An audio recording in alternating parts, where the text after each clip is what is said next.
Hey, good morning. I'm Dr. Mindy, nutrition professor and dietitian, and I'm excited to be joining you doing this live kind of education Q&A session. I think the general public is just very confused and have a lot of misinformation about nutrition. So as an educator and dietitian, I wanted to kind of set the record straight. Let's, cut through the woods. Let's actually go back to the basics, learn exactly what nutrition is, what it's made of, how it works in our body. We all eat. Everybody has to eat. And so, everybody seems to be very passionate about nutrition and the foods that they consume. There's a lot of emotion that goes into eating every day, whether it's culture or you're wanting to achieve higher muscle mass or maybe some kind of athletic performance. There's all types of things that go into what we eat every day. But what I want to really go over is just what are carbohydrates. Let's go back to the basics. There's a lot of information out there, and a lot of it isn't,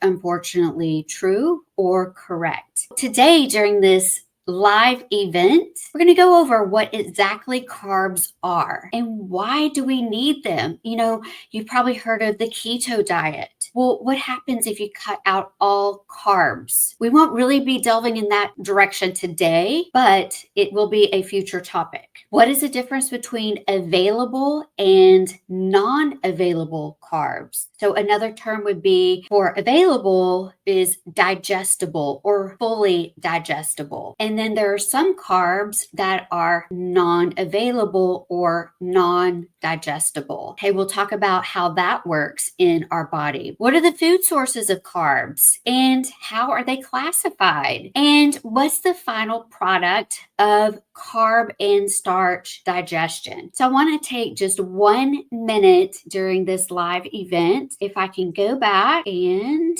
let me see, want to know what questions do you have about carbohydrates? So you can put them in the chat. Actually, there is a private chat here, so you can definitely go into the private chat. So really want to know what questions do you have about carbohydrates? And we will definitely be going over those today. So what are carbs and why do we need them? Well, obviously it's a major energy source for the body, providing 4 calories per gram of carbohydrate. So if a food has 10 grams of carbohydrates, then that means it will provide 4 calories to your body. They are organic. And when we say organic, that means it contains things like carbon and oxygen and hydrogen. So they're organic compounds, mostly found in fruits and vegetables, grains, as well as legumes, peas, and beans. And what's interesting about carbs, and we'll talk a little bit about the types of carbs, the classification of carbs in each of these food components in a little bit. But what's really interesting and you should know is the brain is the major consumer of carbs, and it consumes about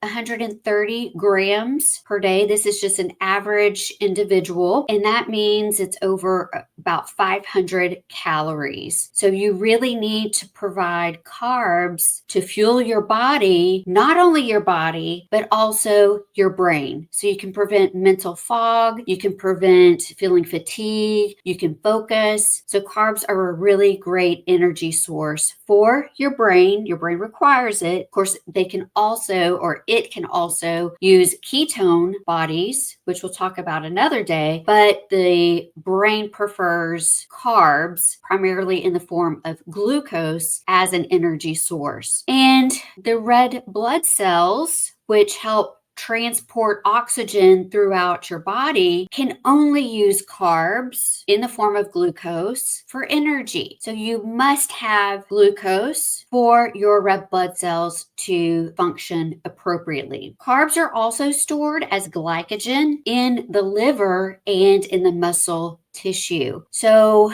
glycogen is kind of just an energy reserve. It's an energy storage depot. And so when we go to sleep at night, we must have some kind of glucose to provide fuel for our brain and for our red blood cells and our other tissues. And that is going to come from our glycogen stores, which are primarily found in the muscle as well as the liver. When our glycogen stores are depleted, then our body starts to make its own glucose because it's such a valuable energy source for many of our organs and tissues. So what are available or fully digestible carbs, and how do they differ from non-available carbs or non-digestible carbs? So available carbs are fully digested in our small intestine. That means the enzymes that are found in our small intestine can break down these carbs fully. And like I said, the main source of carb, the primary endpoint of carb digestion, is going to be glucose, and that's going to be absorbed into the blood primarily. There are different digestion rates in regards to certain carbs. So, for example, some carbs are digested very quickly, and those would be some of our simple sugars like sugar sweetened beverages, also our candies and cakes, and some of those desserts, some processed foods like crackers, white bread is fully digestible and it's rapidly digested. Therefore, it rapidly contributes to your blood sugar. Now, some of these carbs that are fully available just take a little bit longer to digest. And those would be found in some of our complex carbohydrate foods like whole grains and beans and legumes. Some of our vegetables are a little bit slower to digest and absorb into the bloodstream. Okay, so we've got very quickly digested, and we also have digested but not as quickly. So it's a little bit slower. Now, what about those carbs that are not digested at all? So those are our non-available or non-digestible carbs. And an example would be fiber, right? So some of our carbohydrate-rich foods contain fiber. Well, fiber is not recognized by our digestive enzymes in our small intestine. Therefore, it's not broken down. But it can enter the large intestine, and it does so intact because it hasn't been broken down by any enzyme. So it enters the large intestine intact, and that's where it can provide a lot of health benefits, in which we will discuss at a later session. Okay, so we know that carbs in itself can be broken down into available and non-available. And that's a really important thing when we talk about things like satiety and feeling full, because we know that some of those rapidly digested carbohydrates don't really provide a lot of feelings of fullness. But when you eat a cup full of beans, right, that's slowly digested, you do get full. Okay, so, there are differences between these types of carbs, right? There's also classes of carbs, right? So we have monosaccharides. That means one sugar. And there's only 3 monosaccharides. There's glucose, fructose, and galactose. So only those 3. And what's interesting is that monosaccharides are found in our food supply, but it's not as common as our disaccharides, which means 2 of those monosaccharides are attached together. But we do find monosaccharides in its simplest unit or simplest form in honeys, syrups, certain candies and sports drinks, some desserts. So you will find just glucose by itself or fructose by itself in some of those foods, but it's less common than our disaccharides, which means 2 of those monosaccharides are attached together. Now, what's interesting is one of those monosaccharides that are forming the disaccharides must come from glucose. So, for example, our 3 disaccharides are sucrose, maltose, and lactose. Sucrose contains glucose plus a fructose. Maltose contains glucose plus another glucose. And then lactose contains glucose and galactose. Now, these are most commonly found in dairy. So we find lactose mostly predominantly found in dairy products. Our fruits, vegetables, grains, and processed foods are going to contain sucrose mostly and some maltose. Sucrose is probably the most abundant disaccharide found in our food supply. Now, when we talk about processed foods, a lot of those will contain high fructose corn syrup. And that means that it is glucose and fructose, but instead of a 50 to 50 or 1-to-1 ratio, you've got like a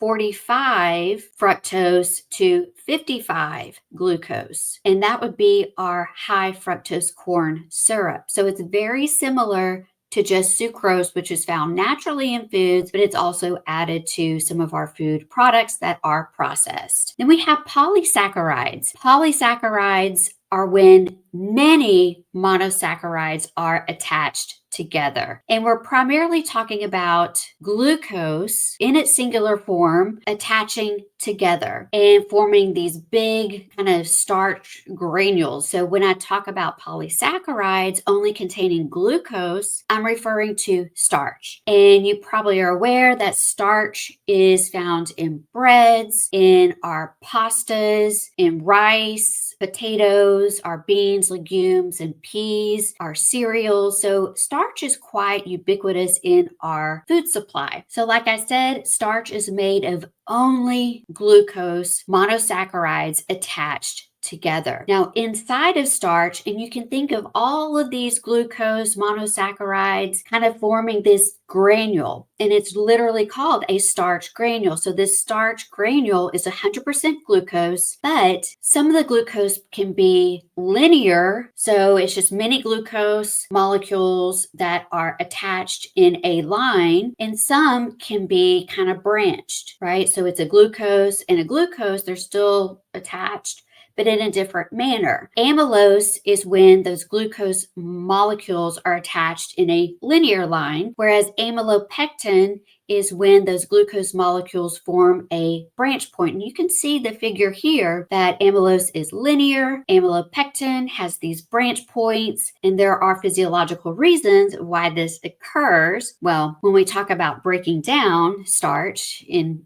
regards to how slowly this happens and what it does during the digestion process. But we do need to know and remain confident or understand that glucose is primarily, it's the only molecule found in starch. Later on, we'll talk about resistant starch, which is a component of that starch granule that is not digested by our enzymes. Therefore, it acts like a fiber. So another day when we talk about fiber in 2 or 3 weeks. And then finally, one thing that you need to recognize is that when we consume foods that contain glucose or broken down into glucose, then, and I actually just want to go back really quick for one reason.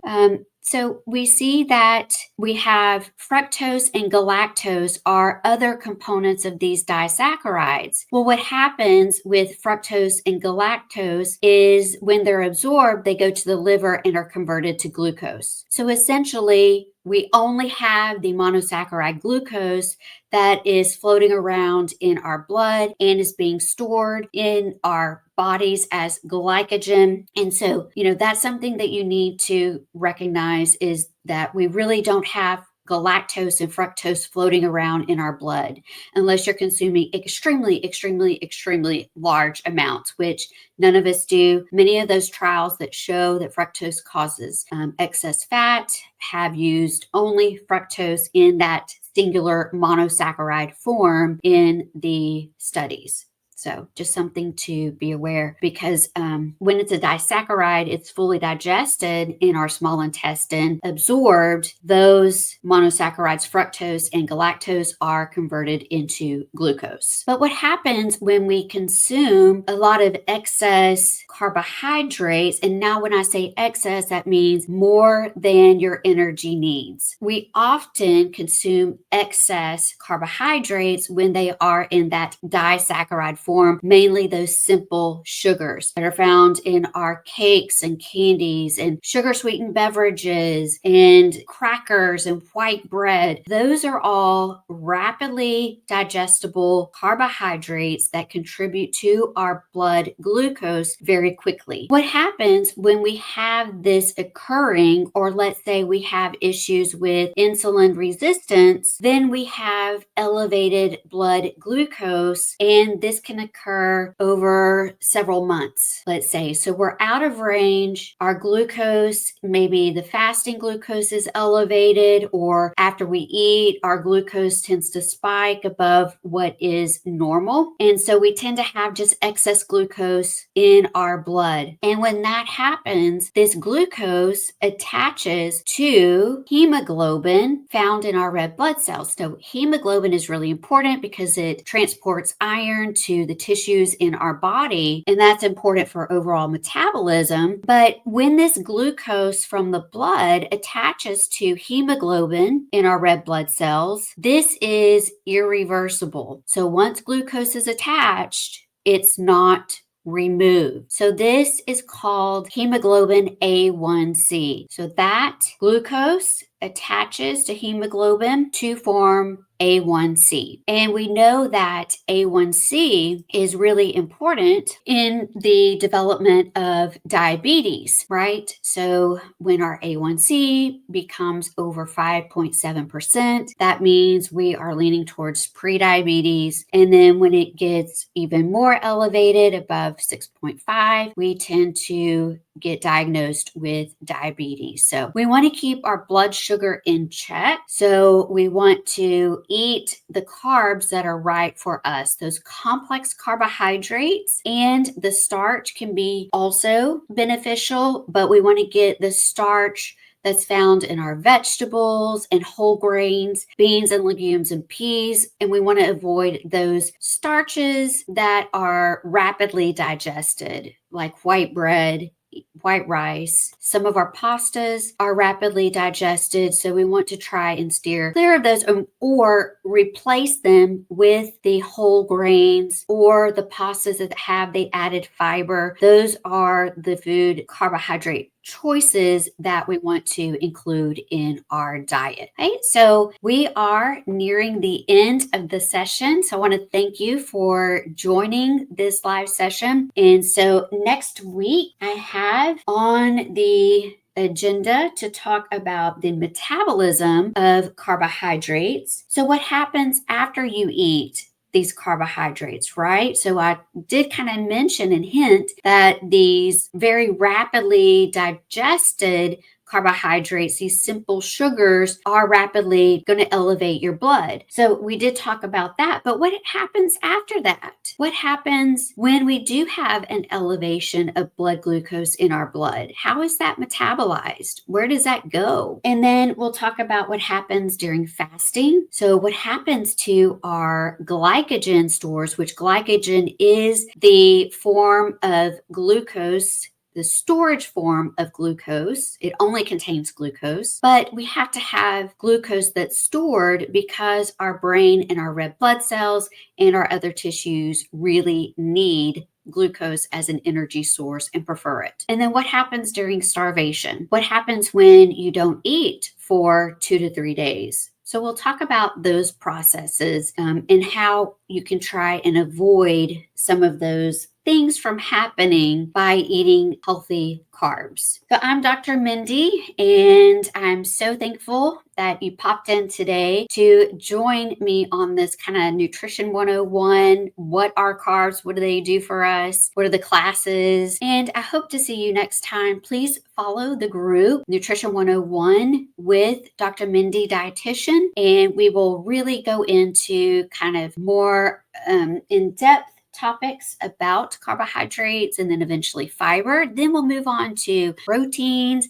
Then we'll go on to fats.